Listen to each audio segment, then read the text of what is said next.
Better late than never. Welcome. Let's go, baby. Fucking Anton Lander. I really like the back milk collar. Bag milk. This is Cesus. Cesus. Cesus. Cesus. Tyler Yaremchuk is so fucking sexy. Cesus. Fucking Anton Lander. It's my favorite. Well. Is so fucking sexy. Sometimes I need the whole intro to get myself ready for the show. I'm pushing buttons. I was adding more stuff to I was adding some last minute voicemails into the soundbar. Appreciate you being here. Better Late Than Never, episode 80, I think. It might be. I have no idea. I didn't really check. But what I do know for sure is that the audio department is the reason we're all here today. Check them out at theaudiodepartment.ca. Of course, the audio department works to create a safe space for creativity and collaboration for artists and musicians to realize their potential and share their message through sound and story. So you're wondering probably, Bag Milk, how do I fit into that? Well, I, an artist, am realizing my potential right now. And it's all because of the audio department. Go check them out at theaudiodepartment.ca. Get yourself in there, record something, make something, be the artist you've always dreamed of being. Got it? Good. Of course, we're going to start off today's podcast because I'm super excited. I am so excited. If I loved this anymore, I'd poke a hole clean through me trousers. I have secured a ticket to game one of the playoffs, and I am pumped. Mind you, we don't even know who we're playing yet. No idea who the Oilers are playing yet. That isn't going to be decided until tomorrow night at some point. Of course, today's Wednesday, April 12th. We're recording late afternoon. Oilers have a few different scenarios in which they will match up with somebody different, okay? My personal thought is that we're still meeting up with Los Angeles. That's my guess. That is, if I was to bet, that's what my money would say. But there's still an opportunity that they could play even Winnipeg. So let's jump over to the standings here because we don't really know who we're playing yet. And again, there's some moving pieces here. So, one, if the Oilers beat the Sharks tomorrow night and Vegas loses in regulation, Edmonton will vault themselves to first place in the Pacific Division. Okay? If they do that and Vegas loses, they will win the Western Conference. I think. Yes, they will win the Western Conference. Colorado could tie them in points, but Edmonton would have the tiebreaker in that scenario, according to what I'm seeing on Twitter. If I'm wrong, it's not my fault. Your fault. It's Twitter's fault. It's Elon's fault. If the Oilers win tomorrow and Vegas beats Seattle, we are matching up with Los Angeles. If the Oilers win, Vegas loses, and Colorado they exist, we could be going to Winnipeg. That is drastically different scenarios for our first round of the playoffs. I wanted to know who you wanted to face in round one and why. I've got a bunch of answers that came in on Twitter. JSBM Bag Milk. That's what my Twitter is at. I want to hear from you on this too, even if you're answering afterward. Who do you want the Oilers to face in the first round? Hit me up on socials and let me know. Rusty the Reckless Optimist says, I want Winnipeg in the first round so we can sweep them and get revenge for the North Division year. I'm not scared. We've gotten 10 goals against Hellebuck in the last 2 games we have played against them. I know it's not what you want for travel reasons. I respect that. So what Rusty's talking about is there's a chance your boy Bag Milk will be traveling for the first round. I could be ending up at destination A or B or C for games 3 and 4. We know the Oilers are kicking off at Rogers Place next week. It's looking like, according to Tom Gazzola, that it'll be a Monday start, but of course nothing is finalized there. So it could be Monday. I could be at Rogers Place on Monday night, screaming my face off and drinking alcohol in vast quantities, but we'll see. Now, if they go to Winnipeg, I'm bummed out, and I'm going to tell you why. This is purely selfish. So you go, Bag Milk, this sounds like a you problem. I don't care about this problem because you're being a big baby. And if you say that, if you tell me that, I will respect it because it's kind of true. I understand that. If the Oilers go to Winnipeg and I have to go to Winnipeg, I'm going to go. And I'm going to cheer for the boys. And I'm going to cover it even though I have to have an 18-hour car ride to get there unless we fly into Thunder Bay or the Brandon Airport has availability for us to fly into Brandon.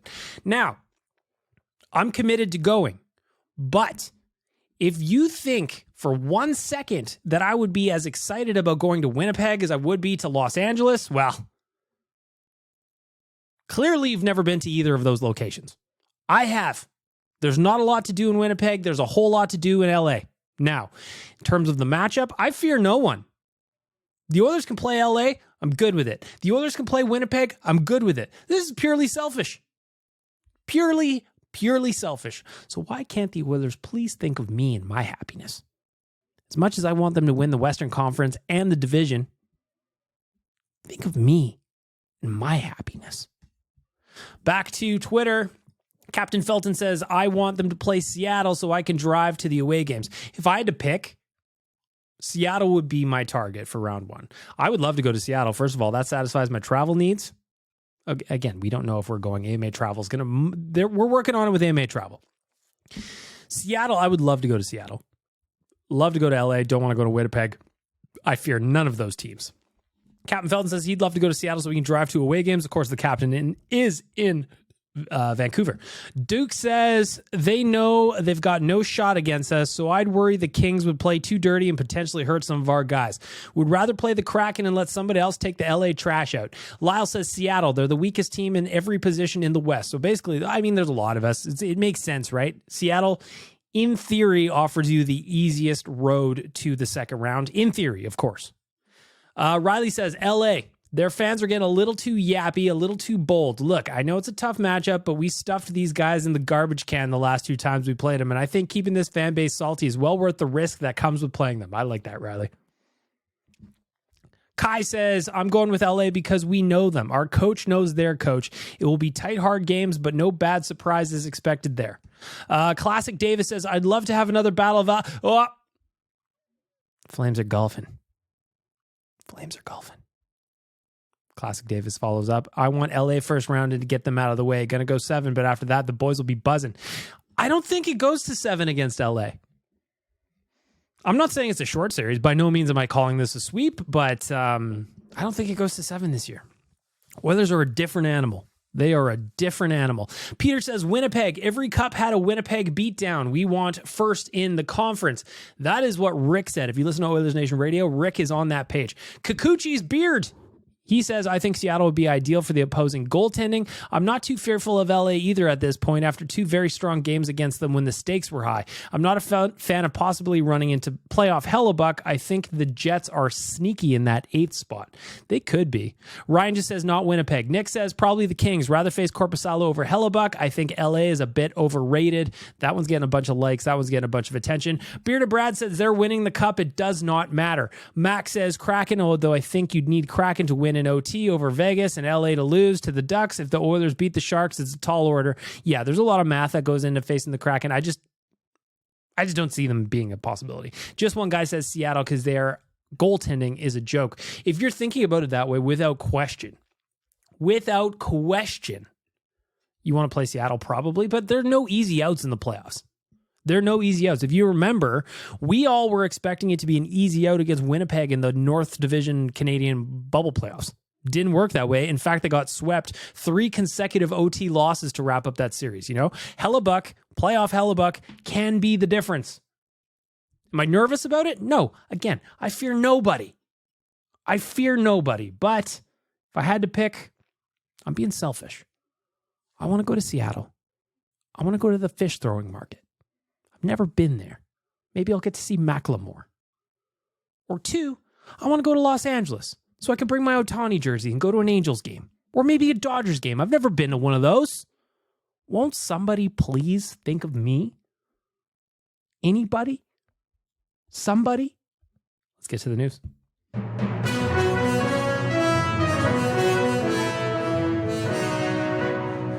The news is brought to you by SYC Brewing. You want a beer? They've got one for you. Check them out at sycbrewing.com. Check out the beers, check out the ciders, get yourself hydrated, get yourself ready for the playoffs. Go pick some up at the brewery. They've always got good shit going on there. sycbrewing.com. Kicking off the news, I want to start with my boy Ryan Nugent-Hopkins. I know I've been talking about him a lot lately, but my dude last night, one day before his 30th birthday, which is today. Can you believe that, by the way? In my head, I still think of Ryan Nugent-Hopkins talking like this. Hey guys, welcome to the NHL. I'm Ryan Nugent-Hopkins. I'm still 12 years old. I went first overall at the NHL entry draft, and now I'm a power play wizard. It's just not the case. He turned 30 today, but last night he played his 800th NHL game, all of them with the Oilers, of course. That puts Nugent-Hopkins only 45 games back of Glenn Anderson for fourth place all-time in franchise history, and only 51 games back of Mark Messier for third. By the end of next season, provided that our boy Nuge is able to stay healthy, he will slot himself into third place all time for games played with the Edmonton Oilers, behind only Ryan Smith and Kevin Lowe. Makes me wonder, is Ryan Nugent-Hopkins one of the most beloved Edmonton Oilers of all time? Listen, I know my shtick. I know where my feelings are at. But even when I saw him score the 100th point of his season, and then we launched the Year of Nuge t-shirts right when that happened, and the way those are flying out of our store, nationgear.ca, go buy one if you want one. We also have the Oil Up playoff gear there as well, so go check that out. My point here is, I don't know that I can remember a player that is so universally beloved in this city that isn't named Connor McDavid or Leon Draisaitl, even though I know both of those guys have some weirdos that are their detractors. By the way, that reminds me, I was talking about this on the last week's podcast about a bunch of the haters earlier in the season. We make fun of Tyler a lot for saying that the Oilers were going to miss the playoffs sometime around American Thanksgiving, but there was a lot of people were sending me screenshots of bad takes from earlier in the year, like Connor McDavid should be stripped of the C, he's lazy, Leon Draisaitl should be extended. There was a bunch of that. Some of you need to chill the fuck out. Back to my point, Ryan Nugent-Hopkins, he may be one of the most beloved Edmonton Oilers in team history. I can't think of, like, Ryan Smith is up there too, but like from that Ryan to this Ryan, Let's go, baby. I think Nuge might be right up there as one of the most beloved players in NHL history. On the mailbag this week, we asked, is he a top 10 player all time for the Oilers? I say he's number one. You can't find me a name in the history of this organization that merits it more than him. Right? Of course, I'm joking. Fucking relax. But my point is, he very well could be a top 10 best player in franchise history already. Well, let's look at some of the numbers here. Let's dig into some of the stuff that we've got. Currently, he is top 10 in points. He's ninth. He's ninth in assists. He is eighth in goals. As we know, he is fifth currently in games played, but that is going to be third place in short order as early as next season. A few more years, he's played the most games in Edmonton Oilers history. A few more years from now. I think he could be. Again, I would rank him number one. I understand that other people would not. Anyway, happy birthday, Nuge. Congrats on 800 games. Congrats on the year. Congrats on being just as handsome and soon to be a dad. I'm just happy for you, pal. Changing gears, I want to talk about the Oilers. Last night, they had a big win over the Colorado Avalanche. That was a playoff vibe game, wasn't it, friends? Yeah!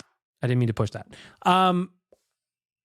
Before the game, I wrote it in the GDB. I said, you know what? I'm actually having a hard time getting fired up for this game. They've got 2 games left in the season. Well, this is before last night, mind you. 1 game left now.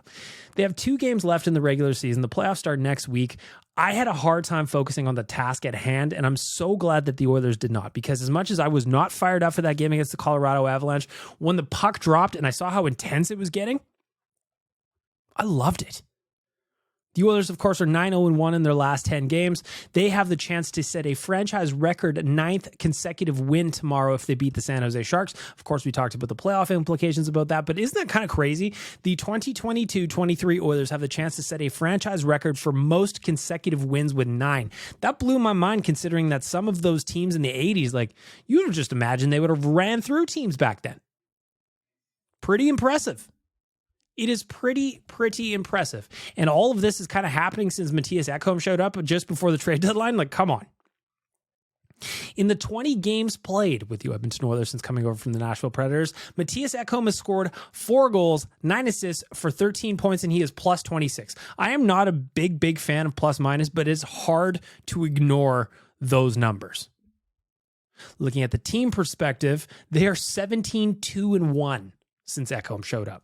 He has solidified their defense. He has turned Evan Bouchard into a different player. He has calmed down everybody else in the defensive group. I love it. I love it. Going into San Jose tomorrow, I'm expecting a 9th straight win because the San Jose Sharks are trash. I imagine with 1 game left on their schedule, they're already looking at whatever plans that they've got coming up after their exit meetings next week. We're going to the playoffs. Just steamroll the Sharks tomorrow, get the franchise record, go into the playoffs on a 9-game win streak. I know that doesn't matter. It's a new season when the playoffs come. But damn it, I want that record. I didn't think I cared, but now I do. I want the Oilers to win the division. I don't want to go to Winnipeg, but I'll take one for the team if I have to. I will. Because I'm a team player. In other news, I'm watching Stuart Skinner last night, and I'm trying to think in my head how this season would have been a complete disaster if not for him. I don't know where he's going to finish in Calder Trophy voting. I assume Matty Beniers is going to win that award. It just seems like he kind of had it locked up for a while now. But if I had a vote, and I really should have a vote, by the way. The NHL should take my thoughts into consideration on matters such as this. If I had a vote, Stuart Skinner would be my pick for the Calder Trophy because of what he means not only to the Edmonton Oilers, but also because of the season he's had. Sure, Beniers this, Beniers that. He did a bunch of stuff early on, but he did not save Seattle's season. Matty Beniers is a very good hockey player on a reasonably good team. Stuart Skinner has played in 49 games this year. He has had 49 appearances, with 47 of those being starts. He's 28, 14, and 5. He's got a .914 save percentage. He's got a shutout. He's got a goals against under 3. And most importantly, as I mentioned, without Stuart Skinner, this season could have very well been a disaster. Am I pushing Stu for Calder? You know I am. And if I had a vote, again, he would be number 1 on my ballot for sure. So what can I do in the interim? I'm going to bully everyone I know that has a vote. Frank Saravalli, I'm going to be blowing up your phone. Ryan Pike, I'm blowing up your phone. David Quadrelli, I'm blowing up your phone. Stuart Skinner for Calder. I don't care about Matty Beniers. Yeah, he's had a good season. Yeah, he's probably going to win it, but damn it, Stu deserves it in my opinion. And the Oilers still don't have a Calder Trophy on their roster, and it bothers me. You know? It's unfortunate. To some people, it's also unfortunate that Skylar Brendamore announced that he will not be signing with the Edmonton Oilers. He will become a free agent. Personally, I didn't think that was that big of a deal. Some people wanted to take shots at the Oilers as a result of that, but no, I'm not one of them. I don't really understand it. Looking at his numbers, he's not a point-per-game player in college. We've been bamboozled by college players before.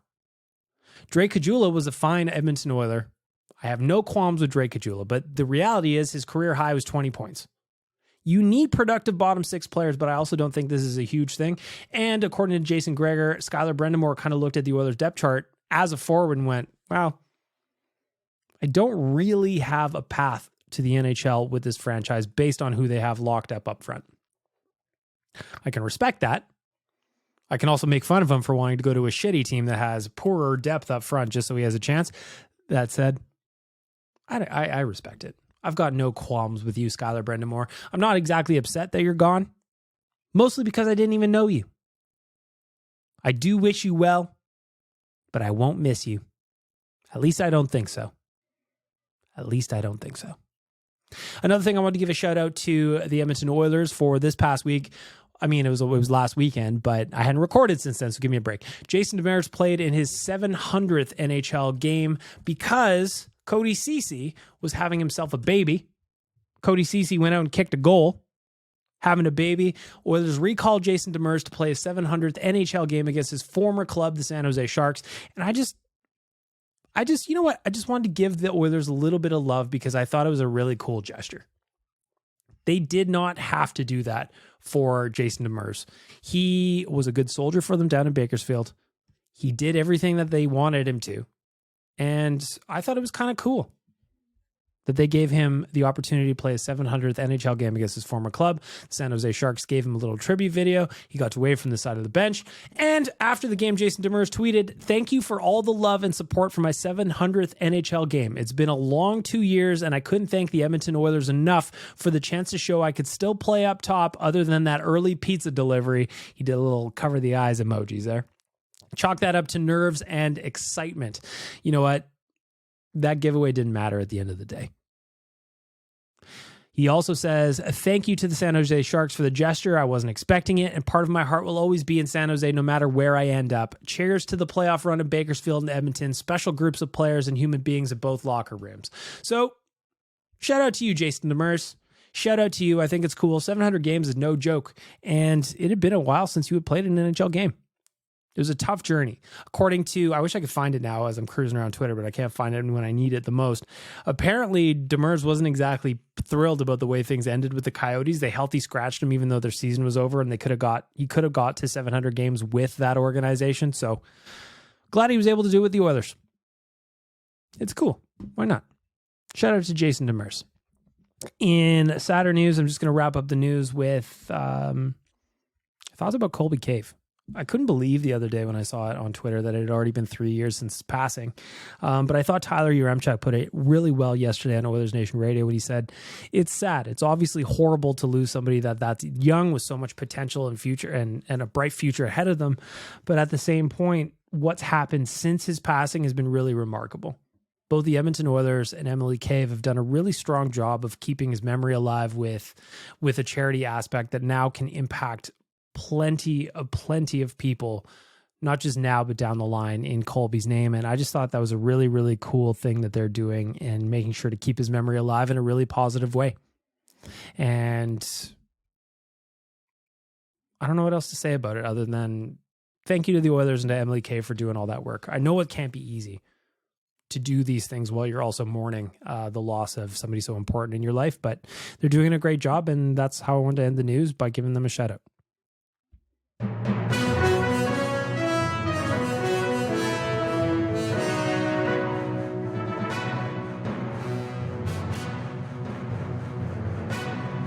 The news is brought to you by SYC Brewing.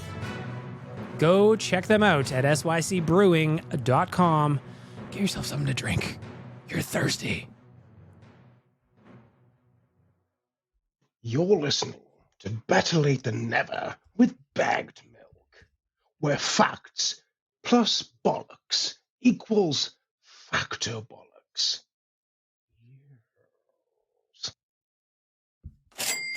For my friends at Betway, provided that you were of legal gambling age and promised to do so responsibly, I got a couple of little things that I've been working on over the last little bit, including a bet I told you about last week that kept hitting for me, and I did it again last night against the Avalanche. He ended up getting the game winner, but Evan Bouchard at 1+ point per night has been plus odds lately. Last night I got it at plus 105. That was an easy double up on my money when he got the game winner. 1+ point for a guy who's getting as much power play time as he is. He's got 18 points in his last 18 games. I talked about Ekholm and his impact on the team. Well, Evan Bouchard is feeling that right now because he is playing some very good hockey. I tried to burp there in case you were wondering what that was. I was like, well, it was a disgusting sound he just made. But as I mentioned, if you're looking for a cheeky little bet, Evan Bouchard plus one plus point at plus odds. I'm going to keep hammering it until he doesn't get there, because right now he's getting the power play time that Tyson Barrie used to get. He's playing a lot better at 5-on-5, saddled next to Matthias Ekholm. He is looking good. On the downside, however, yesterday on Oilers Nation Radio, I took the plunge. I bet $1 on over 56.5 faceoffs against the Colorado Avalanche. And did I hit it? No. Did I even know how many faceoffs there were in the game? Also, no. That is a really tough one to bet on because, one, where the fuck do I even find this information? The NHL presents it as a percentage. I don't want a percentage. I want a total. 56.5. Well, they went about 7 minutes in the first period without a whistle. That does not help. And I think I only missed by like 2 or 3 based on what Twitter was telling me today. Unbelievable that that's where I ended up in my first ever foray betting on faceoffs. I would have been cheering for more whistles. You know? Anyway, that's what I'm doing. Tomorrow against the Sharks, I'm probably going to go a little heavy on Connor McDavid. He's got 152 points now as I'm recording today's episode of the podcast. He needs to get 4 more to pass Steve Yzerman and put himself behind only Gretzky and Lemieux for the most points ever in a season by an individual player. And I think he can do it. That said, I also don't expect Jay Woodcroft to play him a whole lot unless the game is getting out of hand. I'm expecting the minutes to get spread out quite evenly tomorrow. But will I still be betting on Connor to get more than 1.5 points? You know I will. You know I will. And with that, shout out to our friends at Betway. Again, please bet responsibly, provided that you are of legal gambling age. You're listening to Better Late Than Never with Bagged Milk. I would suggest you like and subscribe right now. Otherwise, the puppy gets it. You want to see a man, boy? I'll show you a man. Kick me in the jimmy. For Trilogy Oilfield Rentals, it's time for the Righteous Sack Beating. Of course, Trilogy Oilfield Rentals are an established provider of tools and expertise across multiple oilfield disciplines, specializing in rentals, pipe recovery, abandonments, and completions. Currently, Trilogy Oilfield Rentals maintain full-time operating units in Provost, Weyburn, and Kindersley. We talk about the tools they've got: rental tools, fishing tools, coil tools, drilling tools, any tools you need for your job. The fine folks at Trilogy have got you covered. So you might ask yourself, Bag Milk, what are you annoyed about today? The answer is I'm not. I'm in a great mood. The Edmonton Oilers have won 8 games in a row. We are going to the playoffs. We have got home ice advantage locked in for at least the first round. I may be traveling, even though I'm upset about going to Winnipeg if I have to go there. What am I upset about? There's still some of us that just can't have any fun. Last night, I'm cruising Twitter, and the Oilers beat the Colorado Avalanche 2-1 in OT, and I'm still seeing some naysayers within our fan base that just don't believe in the team, and they don't want to give anybody credit.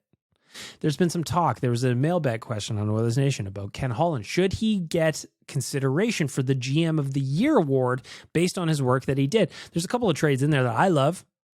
Kostin for Samorukov before the season started turned out to be a great trade. That trade at the deadline for Matthias Ekholm, we all thought, whoa, that's a little bit expensive. Like, we're giving up a lot to get Matthias Ekholm. Turns out, fantastic addition. Nick Bukestad, guy loves West Edmonton Mall. We're all having a good time with that. He's costing $450,000 for the Oilers on the cap. He's got 17 goals. I know not all of them were with us, but he's got a pocket full. And yet here we are. You try to praise anyone for the season they're having, and there's a small segment of Oilers fans that just can't have any fun. I'm begging you, as the sun is shining today on Wednesday, it's about 15, 16, 17 degrees in the capital city. Let's breathe a little bit. Let's enjoy what's happening, because the Oilers are a fucking good hockey team. And to see people just not having fun right now when the team is going into the playoffs on a roll, it's confusing to me. Am I upset about it? No, I'm not, but I'm pleading with you. Give yourself a break. Give yourself a little bit of joy. I know the Oilers aren't the perfect team. No team is. But damn it, this is the best team that I can remember covering in this job. This is the best team that I can remember watching in quite some time. And I am super excited about what's to come. And I invite you to join me on the bandwagon. We are going to be having a blast in this city throughout this run. And until the Oilers win a Stanley Cup in June, whenever that is, I'm going to be there supporting the boys, and damn it, I invite you to join me. And there's the Righteous Sack Beating for our friends at Trilogy Oilfield Rentals. You want to see a man, boy? I'll show you a man. Kick me in the jimmy. We also got a guest, a Righteous Sack Beating from Chandler. What do you got to say? What's annoying you, sir? So my righteous sack beating goes to the disrespect that the Oilers are receiving down here in St. Louis. I've been one of the rare times I actually listen to the sports station down here. By the way, first of all, St. Louis hasn't done anything good since Nelly's first album, so we should just ignore that straight off the jump. We're not listening to sports donkeys in St. Louis talk about the Oilers and disrespect them that way. Chandler, back to you. Here. The guys on the show proved yet again why they're major idiots when it comes to hockey when they were going through their list of Western Conference Cup contenders and decided that the Oilers are not a Cup contender. So I texted in being like, hey, what's up with that disrespect? They are 100% a Cup contender. Like, they are right up there with Colorado for top of the conference. And it was the same old BS of, oh, they're a two-man team. Oh, they don't play any defense. Oh, their goaltending sucks. And it was just so infuriating. It just, you know what that is though, Chandler? That to me is that's just guys on the radio talking shit that don't actually watch Oilers games. Yeah, they watch the Oilers and the Blues, whatever, a couple of times this year whenever they played. I don't remember now. But that tells me that they don't watch the Oilers at all. They're a two-man team. Well, they've got 3 players with over 100 points. Evander Kane missed a handful, probably half of the season. He would be a top player there. Zach Hyman has got 83, 84 points now. I don't remember him doing that off the dome. Two-man team is just lazy. It's lazy. I understand it because who has time to watch all 32 teams in the NHL? And if you're talking for 4 hours, I get it. But it's just lazy, man. Try not to get too upset about it. They have proven that they are a legit Cup contender, and they still do not get any respect. So you know what?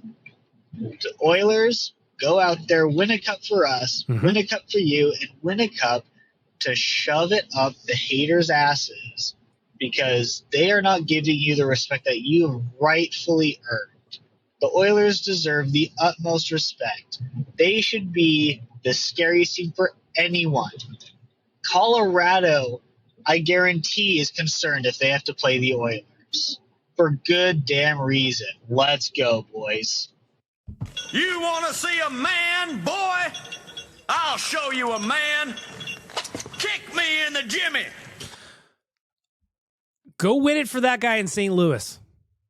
He hasn't had anything to celebrate since the first Nelly album, you know? And for Trilogy Oilfield Rentals, there's the Righteous Sack Beating. If you want to join in on it next week, just leave me a voicemail and label it as RSB. I will play you with my Righteous Sack Beating when we get to that segment. It's a good time. Sometimes you just need to vent, you know?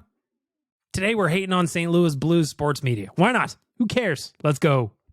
You're listening to Better Lait Than Never with bagged milk. Meanwhile, you should like and subscribe. It's the right thing to do.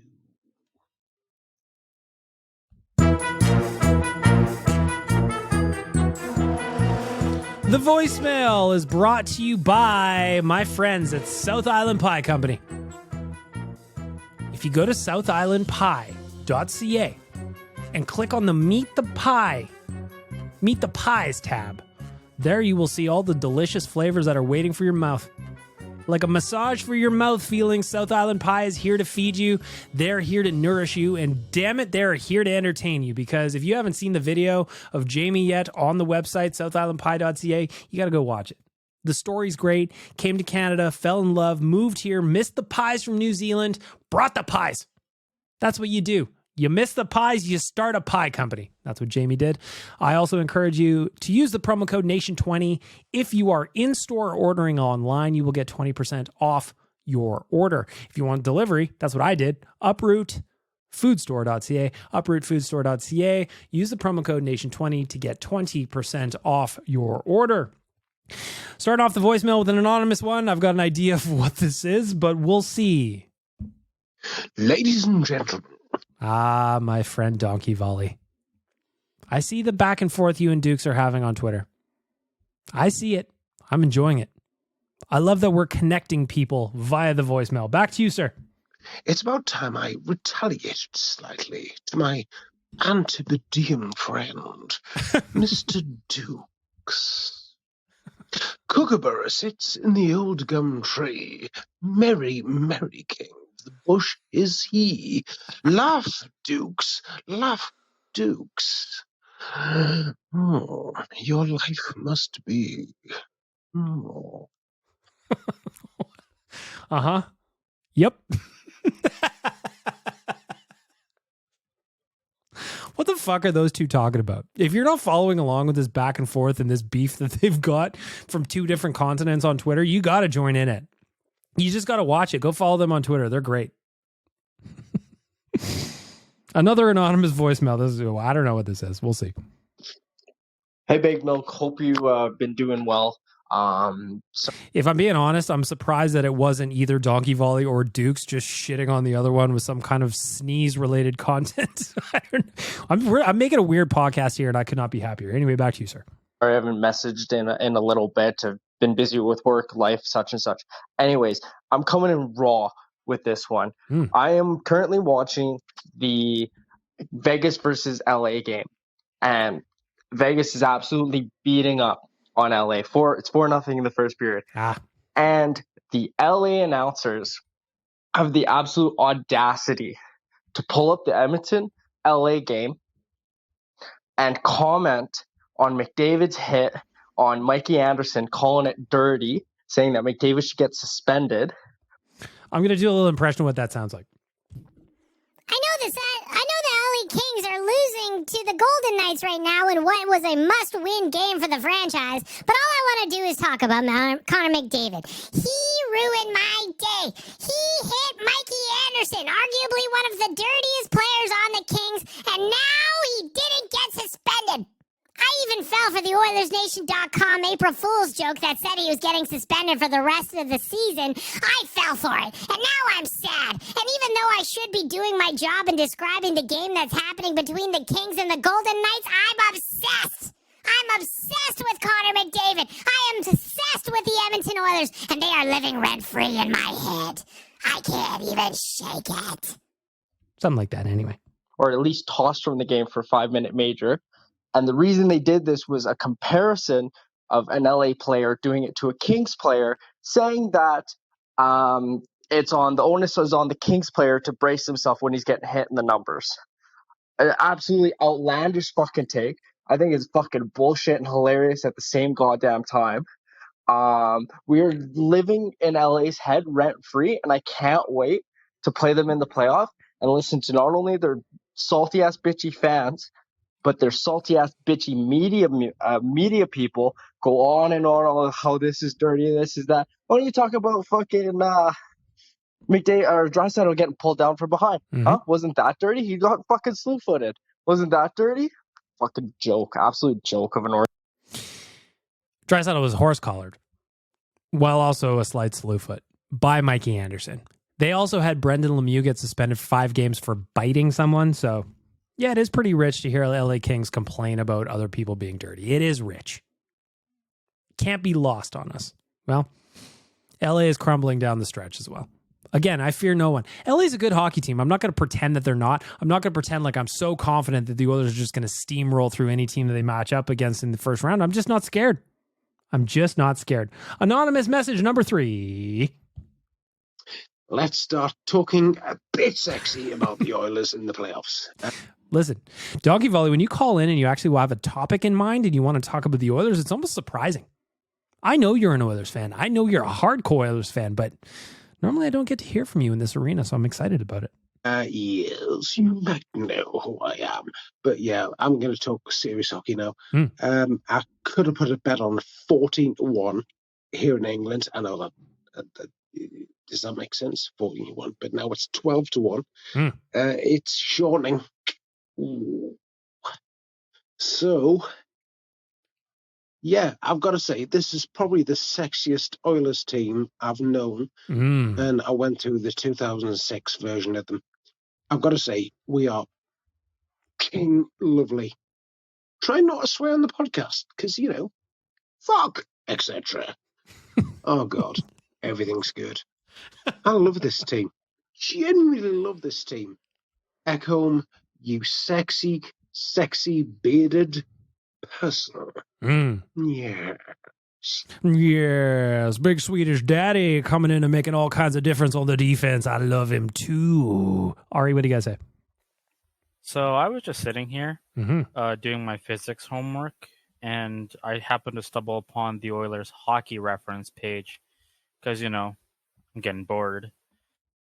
I can see how doing physics homework would lead you down the rabbit hole into hockey reference. Back to you, sir.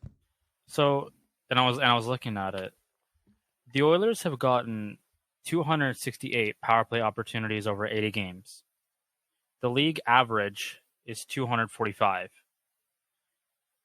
And their power play percentage is 32.46, and the league average is 21.36. Got some math coming. So doing some quick maths here Mhm. with my calculator, Mhm.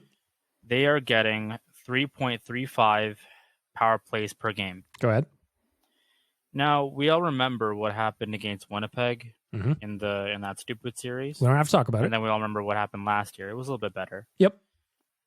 With that being said, do you think that the Oilers are going to get more power play opportunities than 3.35 or less? Or do you think it's going to stay the same? And, there's officiating themes, right? And the refs know if they give us a power play, we're more than likely to score. So do you think that they're going to get more in the playoffs, or do you think they're going to get less? Or do you think it's going to stay the same? What do you think? Ideally, I'd love for it to stay the same. I would just love the NHL to maintain consistency with the refereeing, which has been a shocking ask from fans everywhere, where it's just like, I would just like the referees to call the book, please. And the NHL goes, no, we will not do that. In fact, I'm going to do this one. I never get to use this. This is a megaphone filter. I'm going to use this one. And Gary Bettman will go, shut up, assholes. Nobody cares what you think. The NHL's product is fine. The games always start on time, and the referees are doing an excellent job. Everything you say is wrong. We're the smartest, and you're the dumbest. Something like that, anyway. So I would love for it just to be the same. I would love just 3.35, whatever you said. Just get there. I'd be pumped on it. But I also don't expect that to happen. I expect the refs to put their whistles away, and the Oilers are going to have to beat teams 5-on-5, which would have been more concerning for me earlier in the year. But down the stretch, they've been great. They have been great. They are pumping goals in. They are allowing fewer goals. They've only allowed 4 goals in their last 6 outings, which is pretty fantastic. So to answer the question, I'm guessing that the power plays per game is going to go down, but that's anecdotal. I don't have any numbers to support that. That's just how I feel. It's just how I feel. Working through the South Island Pie voicemail, we've got Adam. You're up next. Hey, Bag Milk, it's Adam. What's up? Been a long-time listener, a big fan of yours. I'm a big fan of yours, Adam. Kind of got a two-parter for you. Got a comment and a question. Sure. The comment is, I honestly believe a nation staycation would be amazing for a good homestand. Everyone could just go out, go to the Pint or something like that, and then go to the game, chill, meet like-minded people within your city. Be fun. We are going to, so part of that is coming. Part of that is actually going to be happening next week. We are going to be throwing away game day parties so we can all get together. We just haven't announced the location yet. We're just waiting for some contract details to get signed, but we are having away viewing parties during the playoffs. You're going to want to be part of those, and we're going to announce it. We're going to blow it up everywhere. We're going to tell you what we've got going on, the prizes we're giving away, and all that shit. We are going to get together as best we can. The feedback we got from the last handful of years of doing playoff parties was people just, when the game is at home, when it's at Rogers Place, people are either going to the game or they want to go to the Moss Pit. They want to be involved in what's going on in the city with the team specifically. So this year we're going to try something a little bit different. We're only going to do parties for away games. So when the Oilers are on the road, whether that's in LA or Winnipeg or Seattle or wherever they end up, based on what happens tomorrow, we'll have a place to get together. I promise you that's coming. Just watch out on our socials for it, or I'll have the announcements on this next week as well. We'll be doing Oilers Nation Radio. We'll be doing Real Life. We'll be talking about it on all of the podcasts. I promise you. What else you got? And then move on to the next game. Maybe do a 3-game homestand. I think that'd be fun. And I would love to do just a staycation, by the way, and have some kind of package together where we do go to the games. I'm just talking about specifically the first round of the playoffs and beyond. My question, with all the talk you've had about Matthias Ekholm, where would he rank for you in how much you love him? Between a Calgary Flame and Ryan Nugent-Hopkins, where would he rank? It's a fair question. It's a fair question because I've talked about Big Swedish Daddy a bunch of times lately. And for me, I love the guy more by the shift. The way he plays defense, he's mean. He's putting up some points. He moves the puck better than I expected. How much do I love him? 93 out of 100. How much do I love Nuge? 193 out of 100. Now, that is an outlier situation. Matthias Ekholm has just been everything that I've hoped he would be and then some. When Tyler Yaremchuk, the day after the trade, said, listen, he might be the best all-around defenseman the Oilers have had since Pronger, I went, well, that's pretty fucking lofty. And I'm trying to think about some other guys who have been around and, you know, even Darnell Nurse, who's a current teammate of Matthias Ekholm. But as I watch him play, I feel so much better about the Oilers' chances at the playoffs and next year, because he'll be back for the following 3 years after this one, having him around than not having him around. He has been so much better than I expected. I was excited to get him. I knew he was a stud. I remember playing against him with the Predators and going, fuck, man, he'd be great to have it as an Edmonton Oiler. He is, as a lot of people called it, better Adam Larson. And that's not a shot at Adam Larson, just that's what Ekholm is. I love him. I love him. 93 out of 100. Chris Walkling, you are up next on the South Island Pie voicemail. Hello, Mr. Bagged Milk. I have a question. Yes. Bagged Milk, reporting for duty. So I was thinking over the weekend about this, and I do not know hockey history like other people do. And since you've been watching longer than I have, I thought I'd pose the question to you. But where the Oilers core is at right now, assuming they win the Stanley Cup, which is a big assumption, but just for the sake of argument, let's say, right now, where would they rank all time amongst all of like the famous cores of hockey? And also, if you were to like, I guess, simulate their careers and like go best case scenario, where do you think the Oilers core would rank all time? This one's hard for me. Like, I wish I had Tyler on the podcast with me right now. He loves hockey history like this shit. And yes, you are right. I've been watching hockey for a long time. I turned 38 last week. My whole life, I've loved the sport. I played the sport. I've been an Oilers fan my entire life. But my memory doesn't work that way. So the Oilers core, we're talking about the forward group of Connor, Leon, Nuge, Hyman, Evander Kane, and then that's your 5 of your top 6. That's as good as it gets. That is as good as it gets, and I would match that top 6, and, you know, you put Yamo in there, you could, whatever 6th piece you want to put in there. I would put those 6 players up against anyone else in the league. I would do that today. I would do it last year. I will do it again next year when that entire group comes back for another tour of duty. I don't know what the answer is in terms of all time, that core and how good they are, but damn it, they are fun to watch. They score a ton of offense, and they've got a mix of flavors within that group that makes them really difficult to handle. Connor McDavid, obviously supercomputer, best player on earth. He is in a class of his own. Leon Draisaitl is arguably the league's best power forward. Find me a better one. Ryan Nugent-Hopkins is, as Dallas Aikens put it, the NHL's best Swiss Army knife. You can throw him out in any situation, he's going to help you. Zach Hyman, same thing. He plays in any situation. Evander Kane, not only is he a great offensive power forward, he will beat the brakes off you if you challenge him. That is a mix of size, skill, and just malleability that I don't think any other team has. I just don't. I think I would rank the Oilers' top 5 guys against any other team in the league. I don't know if that answers the question, but that's how I'm answering the question. Chandler, your thoughts? Season is on the line. You need the 2 points in a shootout. You have your team's leading scorer waiting, ready to go, and you send out Nick Ritchie? That was one of the funniest things I have ever seen. I will happily, always will happily dance on the graves of the Calgary Flames. That was one of the funniest. Like, I think the only way that could have got more Daryl Sutter is if he sent Lucic out there. That was just so freaking hilarious. And I love that the Flames suck too much to make the playoffs, but they don't suck enough to get, you know, like Connor Bedard or some other high-end guy. That was just so incredible to watch. So a tradition like no other. The Flames getting eliminated at home. Love to see it.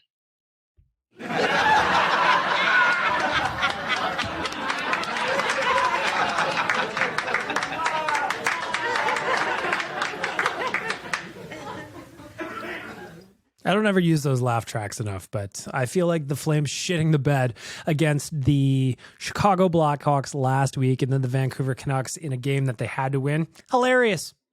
And then Jacob Markstrom goes full Jacob Markstrom against the Nashville Predators. He comes out to play the puck. He loses the puck, ends up in the back of the net. The Flames just can't get out of their own way. Now, what I'm most interested in is what's going to happen with them this year. What I really hope for is no meaningful changes. I want them to bring back Daryl Sutter behind the bench, or hell, bump him up to GM. Give them both jobs. That's what I want, you know? Oh, I'm excited about this next one. Budget Mark Hoppus is back for another tour. I'm going to Blink-182 in June. I spent way too much money on my tickets, but the good news is Budget Mark Hoppus is here to give me a little sample of what I'm in for.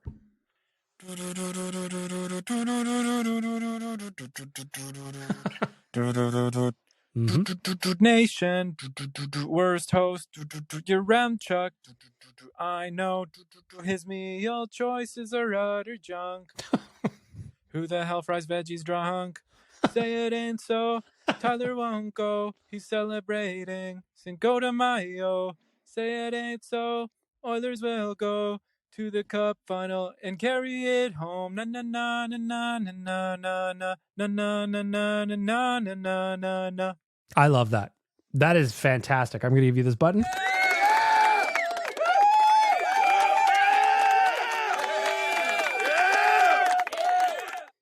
Though if I am to nitpick, if I'm going to nitpick your art, sir, Budget Mark Hoppus, that would technically be Budget Tom DeLonge because it's all the small things.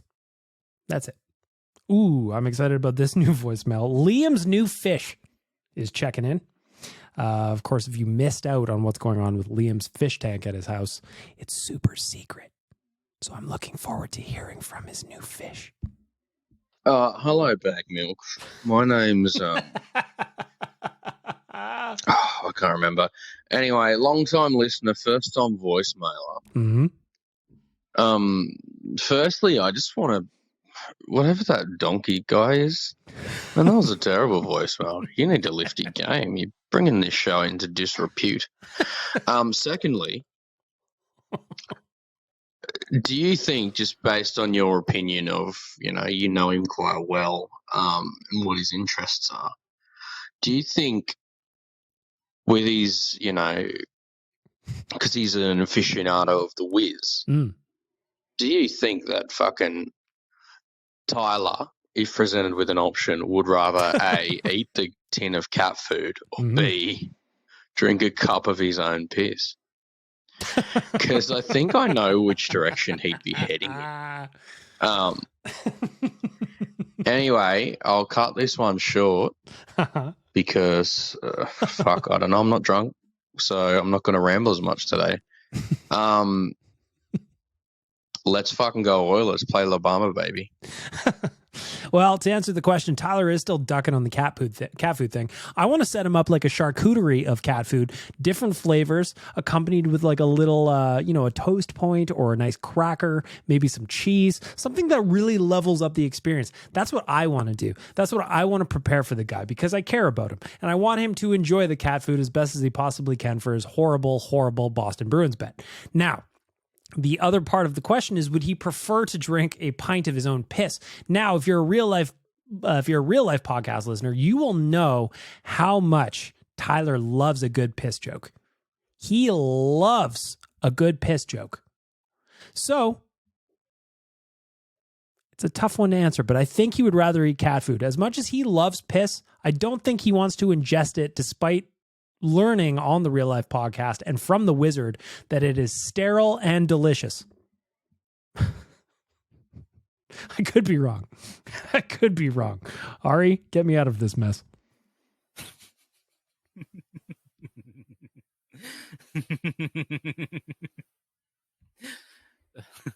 The Calgary Flames.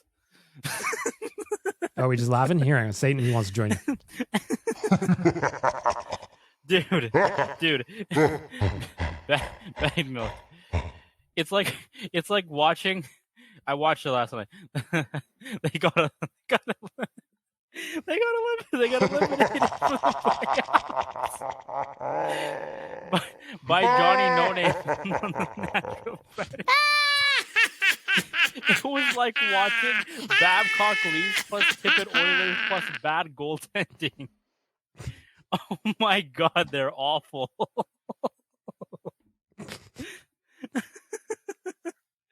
Dude, Daryl Sutter with do or die in a shootout. Nick Ritchie. He pasted Tyler Toffoli's ass on the bench, Mhm. and guess who he puts out? Nick Ritchie. Won a cup with Tyler Toffoli too. You know? That is incredible. That's incredible, man. It really is incredible. Shout out to the Flames. There's a handful of people. Also, shout out to the people before the season started that after the Huberdeau trade, after the Kadri signing, after Mackenzie Weegar showed up, that they were picking the Flames to win the Pacific Division. You know who you are. Don't make me go find receipts. You know who you are. Last voicemail of the South Island Pie voicemails is young Nicholas. So, Bag Milk Oilers, we're going to the playoffs. Yes, we I'm are. super excited. Mm-hmm. You know what I'm not excited about, though? Go ahead. It's all the stupid-ass conversations that have been going on in Oilers Nation. And Tyler Yaremchuk does this every fucking episode. Tyler, I like you, but dude, you got to learn to shut the fuck up. Tyler, It's all these conversations of, who would you want to play in round one? I want to play the Kraken because of X, Y, and Z happened in the regular season. And I don't want to play the Jets because of X, Y, and Z. And I don't want to play the Kings because of X, Y, and Z. Like, I just find it so dumb. Here, I'll take you back a little bit in time. I remember sitting there 2 years ago, sitting with my old man. I'm like, listen, Dad, it's a really good thing the Edmonton Oilers drew the Winnipeg Jets. Because I don't like the way Montreal plays our D core, and Toronto's got a really deep forward core. I don't think we could beat either the Habs or the Leafs, but it's a good thing we match up really well against the Jets. We beat the Jets 7 times in 9 regular season games. We match up really well against the Jets. I think we can beat them. And look what happened. Yep. We got swept. So I just think this whole thing of taking, I want to play this team because of this happened in the regular season. It's so dumb because the regular season doesn't mean shit. I'm with you. If you're the best team, you win regardless of what happened. I'm with you. I'm with Nick on this one 100%. That's why I legitimately, I fear no one. I don't really have concerns about who the Oilers are going to match up with depending on what happens tomorrow. But like I said, if I had a preference, it would be Seattle because they're junk generally. But Nick is 100% right. What happens in the regular season doesn't mean shit for the playoffs. It is a completely different year. Look at 2006. The Oilers matched up against the best team in the NHL and the Detroit Red Wings. And what happened? Oilers in 6. It's a different season. It is a different animal. And it's going to be about which team can adjust to a game by game or a shift by shift kind of basis and make the adjustments needed to beat the other team. We're talking chess, baby. We are talking chess, and I legitimately fear no one. I really don't. But I also don't think that any series, regardless of who they play, is going to be a walkthrough either. It's just not the way it goes in the playoffs, man. The most important thing is that the Oilers are in. The second most important thing is that they're a damn good team. And number 3, I just don't want to go to Winnipeg. Nobody wants to go to Winnipeg. The people that live in Winnipeg don't want to go to Winnipeg. It has nothing to do with the Jets. The irony of their team being called the Jets when they don't have an airport, though, that is a different conversation. I just don't have time for that today. And that's how we're going to wrap up the South Island Pie voicemail.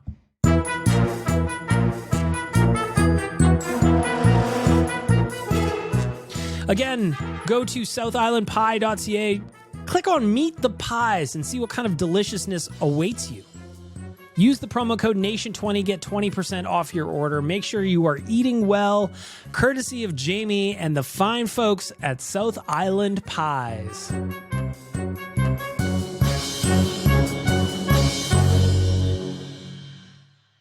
And And with that, we are going to wrap up the podcast. The last thing I want to tell you about is if you go to nationgear.ca, check out the playoff gear.